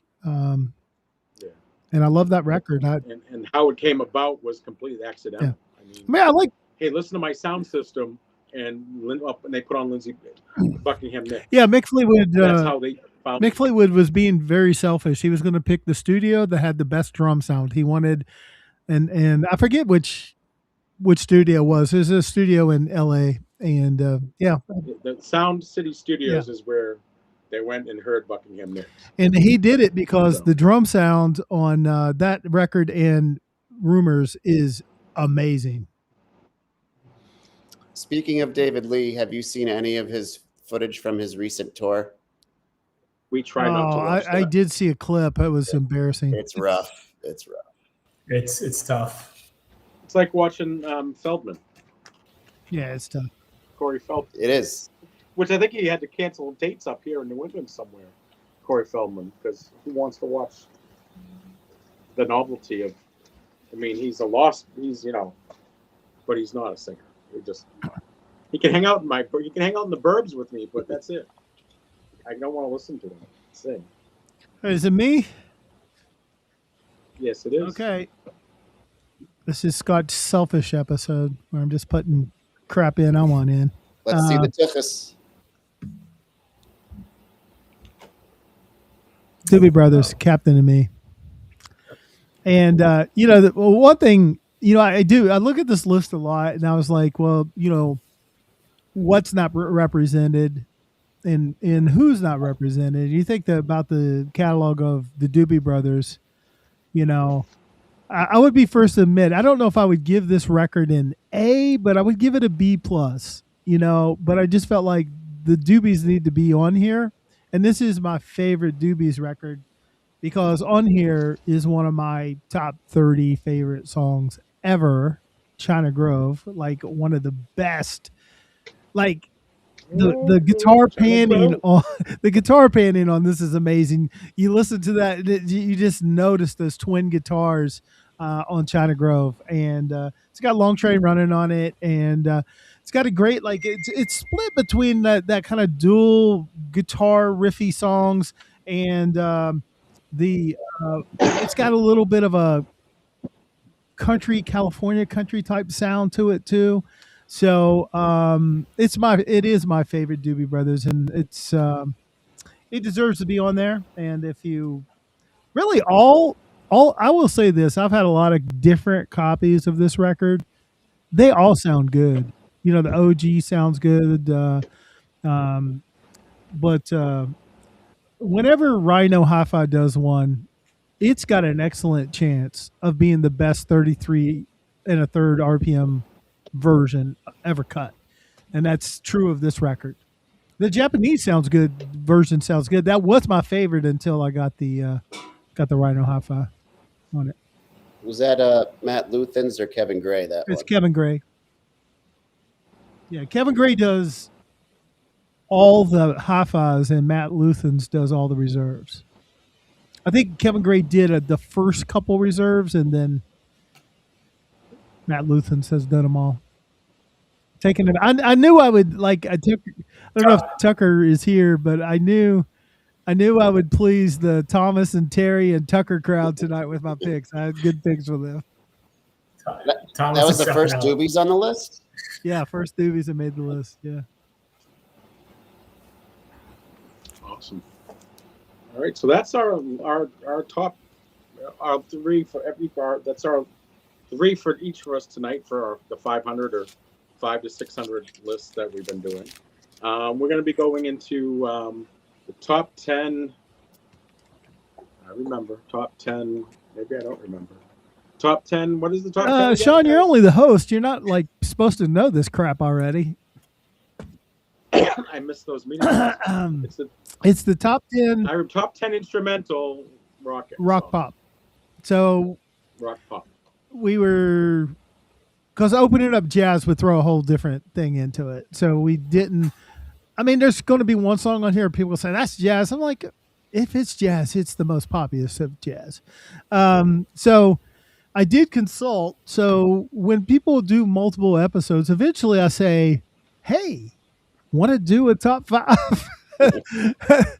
And I offered Adam, and this all came together very quick that he subbed for Jake. So he said, I don't know, I'll collaborate with you. And I was like, okay, let's do that. And somehow we came up with instrumental. I think it was Adam's idea to do the top instrumental. And so we're doing the top 10 instrumental songs. So Adam, we brainstormed. As I said, we figured out what the rules were going to be. But this is 3 Men on the Record. The rules are just, they're really there just so we can not follow them. That's primarily how we treat the rules. So let me get the presentation loaded up here, and we'll go through this. And I will say there are many more great instrumental songs than I thought there were once I dug into this more. And so thank you guys on Discord to chat. I listened to all those songs that you guys recommended. Adam had thrown out a ton, and I had my own ones I liked. So how do I presentation? Here we go. So I figured out 10.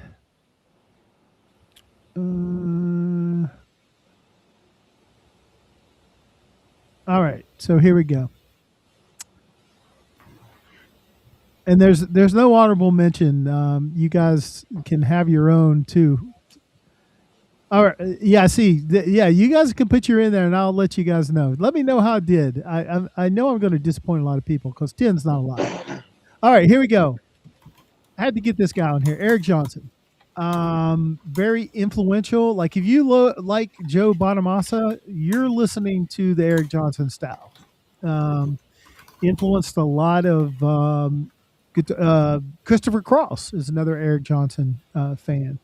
And this song is spectacularly clean and melodic too. Cliffs of Dover. So I'm including that one. That's a toe tapper. All right, here's the jazzy pop one. Okay, but I think they're pop. I mean, this is pop. I went with Taste of Honey. Herb Albert and the Tijuana Brass.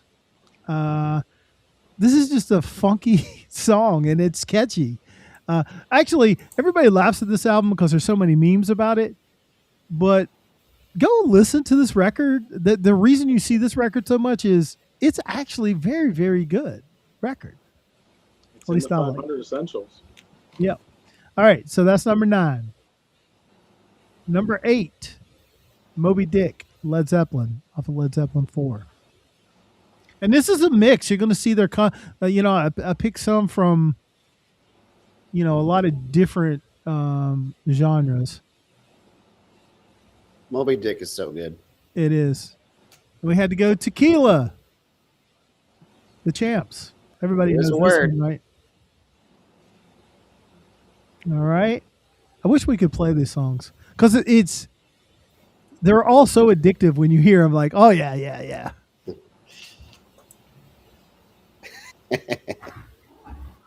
The Meters. This song just rocks, man. I mean, That song is so great. cool. You guys probably hear us talking about. Sean talks a lot about the Meters, and has a lot of Meters records in his shows, and they are just terrific. You got some of this New Orleans funk soul sound, and this was one of Adam's suggestions, and I knew the song. I just forgotten about it, and then when I put it on, I was like, "Oh yeah, this is on. This is in the 10. This is one of the greatest instrumentals ever." So here we are at number 6 with the Meters. YYZ, Rush. I don't know of any better example of it's almost. I'm glad there's no lyrics here. So when I listen to it, I can hear the amazing musicianship that is going on in this song, whether it's the drums, the bass, or Alex Lifeson on guitar. It's like they made the right decision to make this an instrumental, and it's just amazing. I think this song is what pushes moving pictures, at least in my book, to the best. Like above Permanent Waves. Permanent Waves to me didn't have this kind of song on it. So that's number 6 or 5. I can't really read. It's kind of small tonight. 4, Eruption, Van Halen. Off the best Van Halen record, they debut record. This changed everything about guitar, influenced as many players as probably Jimi Hendrix influenced. And he wasn't the first one to do tapping. Tapping's been around for a long time, but when you talk about the way he intentionally underpowered his amp to get the distortion he does, that whole sound just blew people away, and tapping with both fingers. I don't know that anybody was doing that before he did it. And, almost every 80s rock band guitarist would have to cite Eddie Van Halen as one of their influences. So Eruption makes it on that. Besides that, it's killer. But, all right. Peter Gunn theme. Not the one that what's his name did, the orchestra guy, but that came out. What was that guy's name? Was it Perry? Oh, I forget. But I think I have notes. Hold on, let me see. It originally came out as the TV theme, and it was Henry Mancini did it right in '58, and that was the TV theme. But in '59, Dwayne Eddy did it more as a guitar cover, and that's the one that really, it's amazing. And you've heard it. If you think you don't know it, after the show, go stream it. You'll say, oh yes, I know this. And I think this is that was my third favorite. All right, we're getting down to it. What is it going to be, and who did I leave off? Hawaii 5-0. That and I did the Ventures cover, which came out in, again, the original was Morton Stevens. That's what you hear on the Jack Lord episodes of Hawaii 5-0. But the Ventures did a cover that became number 1 in the U.S.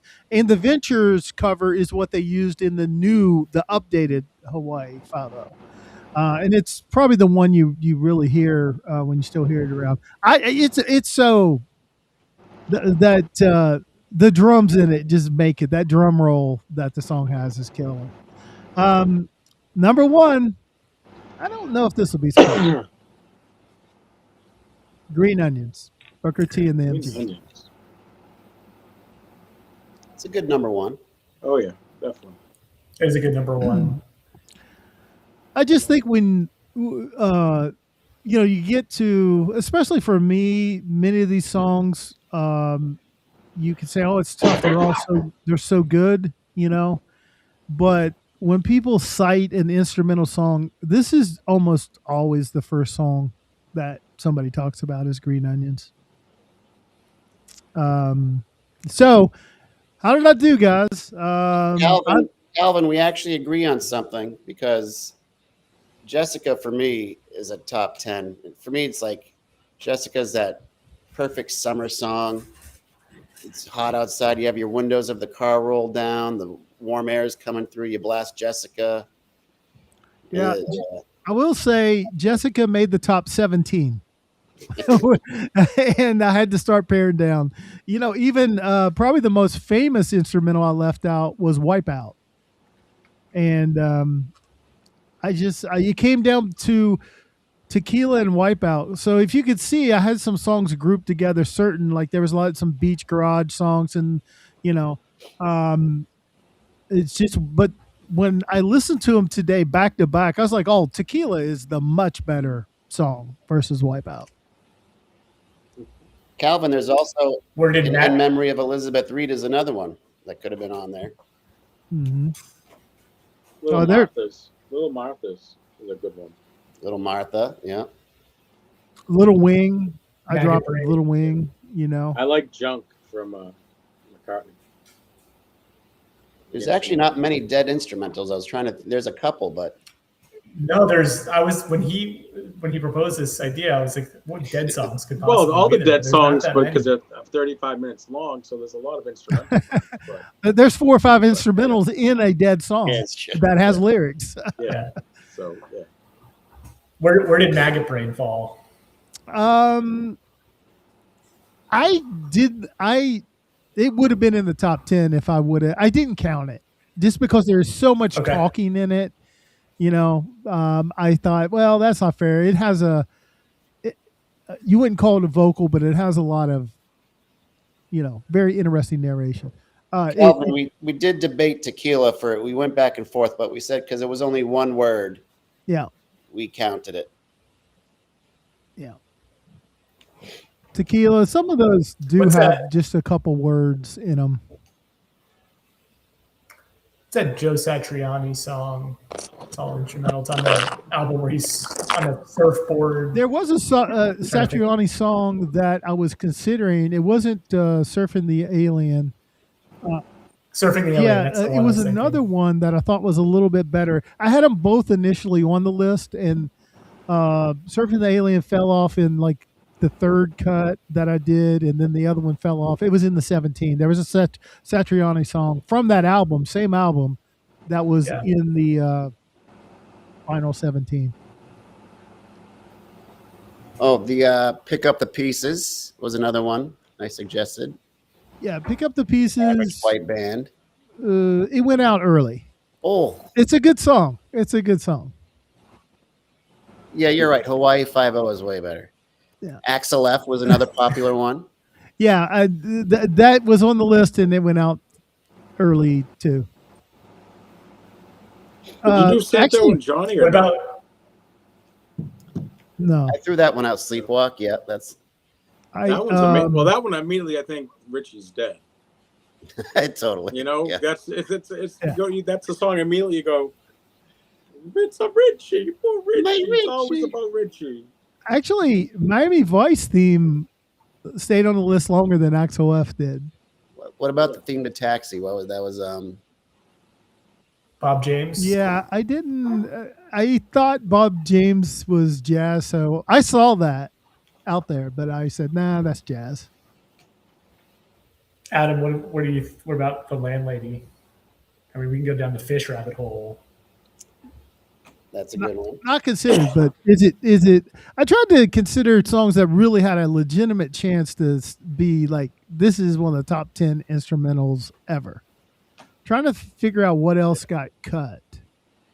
But it started like, I thought, I'll probably have like 25 songs and I'll have to figure this out. No, I had 77 songs and I had to figure it out. So Now, were theme songs included in the original list? Like if I think of like the theme from Twin Peaks or some of these like soundtracks. yeah, well, I That's another mean, top 5 list coming up. there's 2 theme songs in the top 10. So yes, they were. Yeah. Top 5 theme songs. All right, guys, we're at the point now where this is. You guys have any questions to ask? This is the time. And I did want to do a shout out on. We always talk about, bands that have great people in the bands, and you guys know I always talk about the Coral Reefers. But Jimmy surrounded himself with amazing musicians. We lost one last week, and his name is Robert Greenwich. Robert Greenwich, I was looking at, I know his Buffett stuff, but I was looking back. He's a steel pan, one of the greatest steel pan players of all time. Started at 8 years old. But he was on Carly Simon's record, Ringo Starr, Robert Palmer, John Lennon and Yoko Ono's Double Fantasy. He toured with Taj Mahal for 1978 to 1983. Also, who else? Harry Nilsson, Steve Perry. It's amazing. Let's see, Grover Washington Jr. So many things. You've all probably heard his work and never listened to Buffett. You've probably listened to a lot of his work. So we lost a great steel pan player, probably one of the best. Kenny Chesney. He's played with Kenny Chesney a lot. Earth, Wind, and Fire. If you're a singer, surround yourself with the best musicians, and you have success. And that's what Jimmy did. That was probably his biggest talent, is pulling in the people around him to make him look better. But they're probably more talented than he ever was. So, well, he'll be missed. Let's at least we'll end on more upbeat. So, I think the thing this week that made me just feel good for somebody else was watching the video of the Rush show in LA. Oh, the drummer. And her name is Anika Niles, I guess is her name. Mm-hmm. And she killed it. And it gave me goosebumps when it got to, that drum fill and Tom Sawyer, everybody in the arena is just waiting.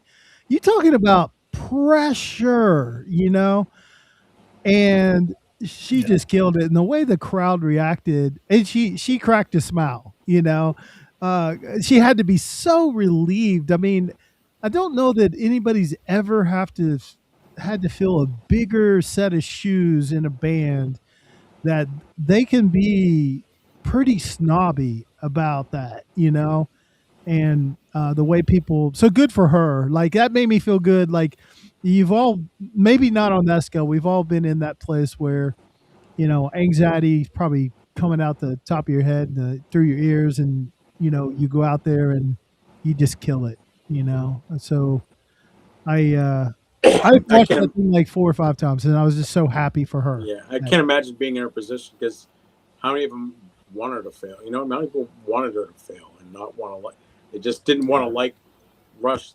with her as a drummer. And hopefully people have seen it and changed what they were thinking was going to happen. And she's not replacing; she's doing her own thing, but in a huge band that it's got to be nerve-wracking. Right from you could just see the number of times in that video too that Getty or Alex turn around and smile at her. They understood what was happening there. Yeah, and they probably went through a lot of people, looking at a lot of people, and decided on her because, again, surround yourself with great musicians and success will follow. So that is awesome. That, although I was stuck in, you guys, I'm not a huge fan of Rush, but I was in this chat all week back and forth. I'm like, how the hell did I get in a Rush conversation back and forth? I'm like, and I used, how the F am I in a Rush-based chat? How did I end up there? But it's always fun. But it also goes to show, I was pulled into that. for the If weekend. you write a good song, I did watch a little bit of her playing. It was amazing. good songs can live on. So you guys have no questions Can you for hear us me? tonight, guys? Come on. I hear you. I don't think I hear Sean you. hears you. Sean, can you hear me? No. So So anything else, guys? Can't. yeah, hold on. That's a big no. I can't hear you. No. Yeah, you're not hearing us. What happened? So I was gonna say, as a good song is a good song, and if you get What good happened? musicians What to did I play miss, them, they guys? can live on forever. So like you think about Mozart and all these people that are playing hundreds of years later, and if you find good musicians, once you get over filling in those specific shoes, hopefully people are playing those songs 100 years from now, and they kind of live on if it's a great song. And I'm glad it's kind of keep it going. Well, especially, I mean, they waited 14 years, and they probably realize if they ever really want to do this, is probably a limited window to go out and do it again. And How old so is Getty? I mean, they have to be in the early 70s, don't they? Yeah. And Yeah, I actually can't hear Adam at all. yeah, It's we weird. figured that out when you kept talking over him. No, I can't hear him at all. Sorry. Well, there's probably people in Adam's family that wish they didn't hear him too. But so anyway, yeah, that was great. So that was my feel good. I even showed my wife, who hates Russian. She appreciated, what that meant. I also think you bring in some new fans. Yeah, it's nice to see someone succeed like that. It was really nice to see. Yeah. Yeah. I mean, she'd been on tour with Beck and Toto. She had done some time with Toto. So, I mean, that's you said in Porcaro's seat and Peart's seat. That's two of the most renowned drummers in rock history, right there. So, Well, speaking of drummers, Pearl Jam is revealing their drummer in September, and then they're going to go on a mini tour, it sounds like. So I'm excited to see What are the rumors? who they. you think it'll be a name person? I think it's going to be Chad Smith, but I could also see them going in a younger direction. They got Josh Klinghoffer, who's played with the Chili Peppers. He's been like kind of like a quasi fifth member of the band, sixth member of the band. That's been touring with them. He subbed in for drums. I was actually at a show where he subbed in for drums because Matt Cameron had COVID. He did a pretty good job, but I just don't know if that's going to be who they'll go with. I think they're going to want a name, if I have to guess. Yeah. I mean, Chad Smith must not like being at home because he's always in some other band drumming. No, he's always somewhere else. I don't know. Well, He's always with Will Ferrell. Drum competing against each other. Did you see the SNL with McCartney? They brought out Will Ferrell. McCartney looked a little confused. Yeah. It is uncanny how much these two look alike, and the fact that Will Ferrell. Yeah. I'm glad that they bought into it. Okay, so a couple things. Again, we think Lyle. We had Lyle scheduled, so Lyle was going to be the regular scheduled guest anyway. We appreciate you coming back for a second time, and we'll keep you in the rotation. We hope you had fun, and Adam for subbing for. Not that there's any sub for Gonzo, but we thought, okay, we're losing our quirky personality off the show. Who's the quirkiest guy in the whatnot community we know? It's got to be Adam. He's a chef. He's a dentist. And he's a good guy. So thank you, Adam, for that late call to jump in there. We appreciate you coming on and educating us. And I love when Adam hates the records I present. Because you just don't understand. Well, I don't understand whether this guy has good taste or bad taste because he likes a lot of cool stuff, but then he likes a lot of garbage too. I'm sure that's what Adam thinks. I didn't hate any of your records tonight. Oh, come on, Loverboy, you weren't down with that. They have a couple good tunes. Oh, okay. We don't ever buy any Loverboy. Nah. It's on a B-side record for Adam. No, it's always fun. I hope you guys had fun. Always fun. Always. Okay. Well, thank you guys for coming on, even though I can't hear Adam at all right now. But thank you guys for coming on, especially last minute for Adam. And it was fun. And we were ahead of schedule, which is always nice to see. Well, every time we're ahead of schedule, what's the common denominator? We didn't talk about Pink Just Floyd. not here. We didn't have a 25-minute dissertation on Pink Floyd. On the Or rentals. the Beatles or Oasis. He's got so many squirrels that distract him too. We try not to say any of those words in the show, but they always pop up. So who's coming next week? It's the return of Josh, Devolutionator. So I think we're going to be heavy into the 90s alternative rock, I'm going to guess. So that's where me and Josh, we geek out on that stuff. And you never know. He could pull out a Connie Converse. Exciting. You never know. No, that's Lyle. Like when Jake tells me some of the records that Lyle buys, I'm like, I never even heard of that. I'm like, what is it? Lyle is our version of the, what do they call those? The prospector. He's going out in that mountain. He's going to dig through that creek till he finds gold. Now he's going to find a lot of rocks. But there's a lot of shit. He's looking for the gold. He's looking for the gold. That's for sure. The gourmet. What do you guys have for Whatnot shows coming up? Anything? I am going to be on tomorrow. 2 Central, 3 Eastern is the goal. So around that time I'll be on. And then I might be doing another show. I'll kind of do a show either once a week or once every other week. Summer is a little bit easier on my schedule. So I just actually picked up a couple of collections. So super clean stuff. Like talk about eclectic stuff. I've got picked up this indie collection that I'm just playing through, and it's some stuff that I'm finding gold in. But some really clean classic rock stuff, jazz stuff too. So come on, check me out. All right, cool. I usually do around like one show every 3 or 4 weeks. Have a lot of fun doing it. So, I have a wide range of stuff, all super clean. It's fun. And you get toothbrush givvies. I gave away, I think Thomas won a case of floss one time. And we do electric toothbrush buyers giveaways. And it's fun. Yeah, that toothbrush I got from you for the Graceland, that's now it's in my travel ditty bag. So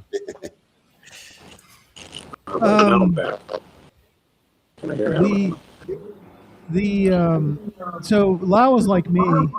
I'm jumping into the Friday where every vinyl seller on Whatnot's going to try to have a show tomorrow.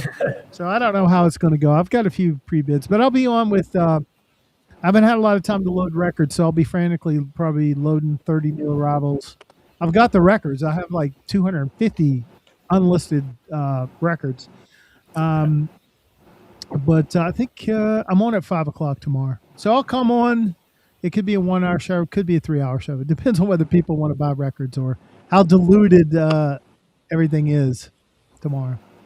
I'll raid into you with my 5s of viewers. I will raid right into It only takes one to buy a record. You get the right 5 people, you can have a good show. It's true. It's very true. And I'm nowhere to be seen all weekend. I'm up here in New England fighting with the internet, pretty much. I have good Wi-Fi at my house. Yep. You can't hear me. Well, I can hear you now. Okay, gotcha. So I can hear you now. And next time I'm going to just tell them I'm going to have to go because you guys' internet sucks. And I have to go to Adam's house. And you're right, not far from the market basket, right? In Little Town, Littleton. 2 minutes. Yeah. So there you go. And there's a record store right down the street. We could meet.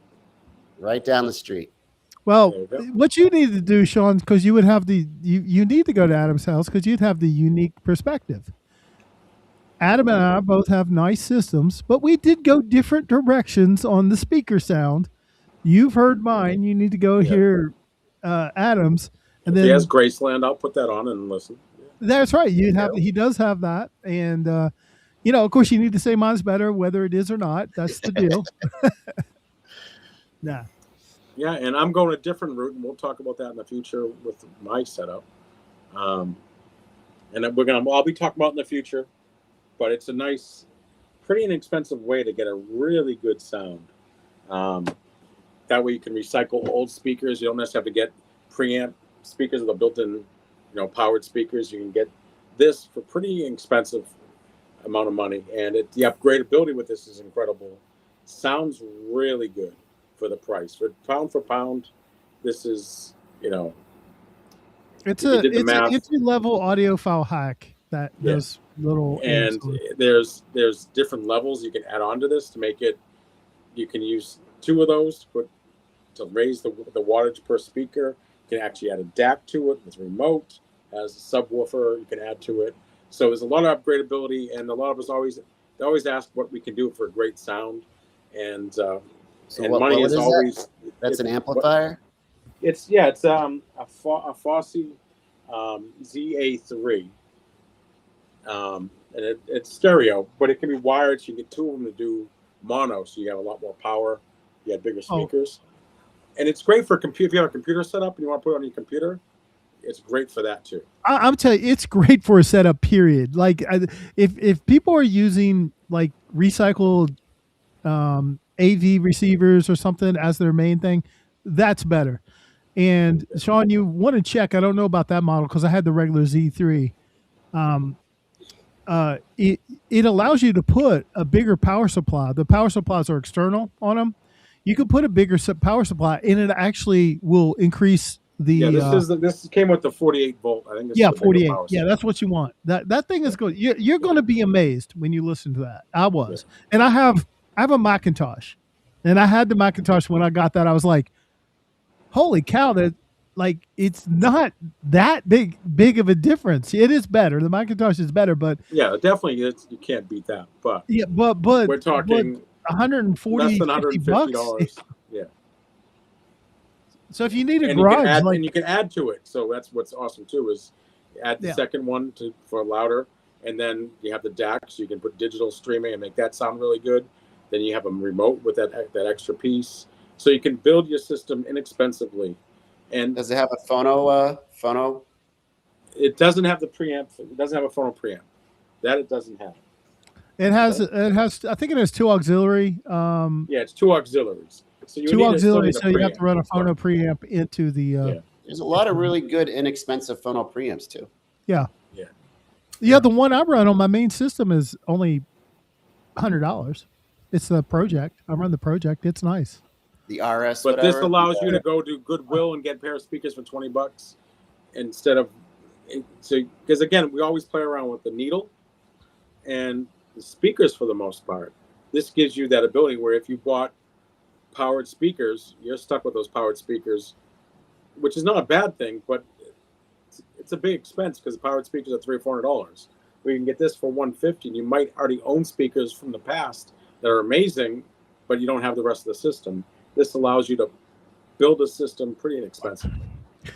Yeah, I'm not a fan of the combo powered speakers because I'll tell you, I had a pair of Kef LS 2s, the bigger ones, LS 50, the really nice ones. The amp went out in the stupid thing, so now I got a set of nice speakers that has a bad internal amp. Oh, yeah. So I like having separates because you can have your speakers for 25, 30, 50 years. Big. You know.